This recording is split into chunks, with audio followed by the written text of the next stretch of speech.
गोयनका की विपश्यना सिद्धांत दोषपूर्ण, अस्तिक और अपूर्ण।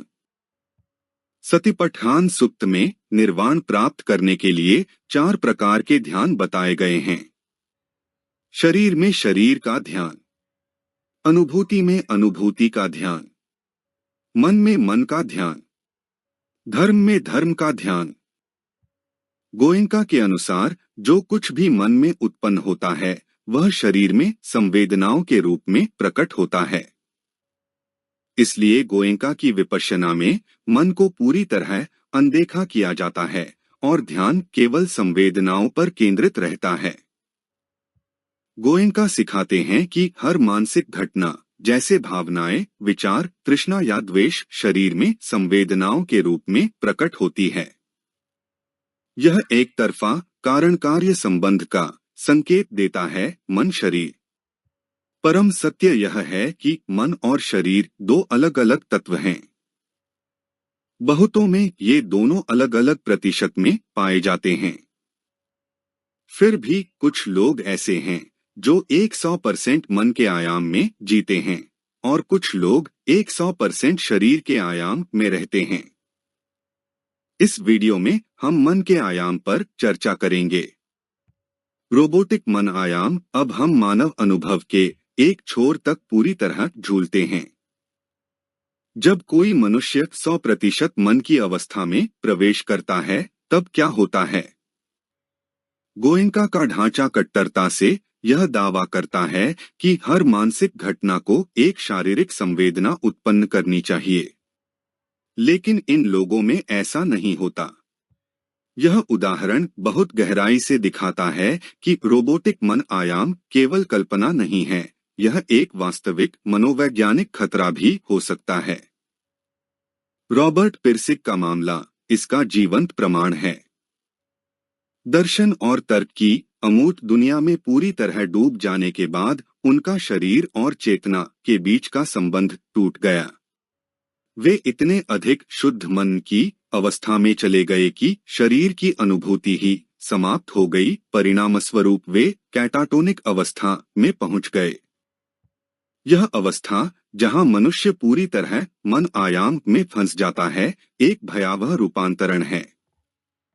ऐसे व्यक्ति अब जीवित चेतन प्राणी नहीं रहते, बल्कि यांत्रिक इकाई की तरह कार्य करते हैं। उनकी आंखें खुली होती हैं, पर वे कमरे की किसी भी वस्तु को नहीं पहचानते। उनका शरीर स्थिर रहता है, भावनाएं शून्य हो जाती हैं और चेतना केवल विचारों के अमूर्त जाल में फंसी रहती है। वे न गर्मी महसूस करते हैं, न ठंड, न किसी प्रकार की शारीरिक खुजली या आराम। गोयनका का सिद्धांत कहता है कि तीव्र मानसिक गतिविधि से शरीर में संवेदनाओं का तूफान उठना चाहिए, लेकिन यहाँ शारीरिक संवेदना का द्वार पूरी तरह बंद हो जाता है, जबकि मन अत्यधिक गति से चलता रहता है। रोबोटिक मन यह सिद्ध करता है कि बुद्धि स्वयं को शरीर की वास्तविकता से पूरी तरह अलग कर सकती है। जब मानसिक गतिविधि 100% तक पहुंच जाती है और शरीर की जागरूकता 0 पर गिर जाती है, इस अवस्था को वैज्ञानिक रूप से संज्ञानात्मक अतिउत्तेजना और शारीरिक विच्छेदन कहा जाता है और अनुभवजन्य रूप से इसे सिर में फंस जाना कहा जाता है। मन सारी उपलब्ध ऊर्जा को खा जाता है और शरीर को एक बेकार आभूषण मानता है। मस्तिष्क पूरी तरह से स्नायु तंत्र से आने वाले संवेदनात्मक संकेतों को फिल्टर कर देता है। आप अपनी देह की मुद्रा का ध्यान खो देते हैं, पलक झपकना भूल जाते हैं, भूख के संकेतों को नजरअंदाज करते हैं और शारीरिक असुविधा महसूस नहीं करते जब तक कि अचानक उस अवस्था से बाहर न आ जाए। ऋषियों ने सूक्ष्म इंद्रियों और पूर्व प्रतिबिंबित ज्ञान का जो मानचित्रण किया था, वह आधुनिक दृष्टिकोण का पूर्वाभास देता है कि बहुत सी अनुभूति और एकीकरण सचेत जागरूकता से पहले ही घटित होते हैं।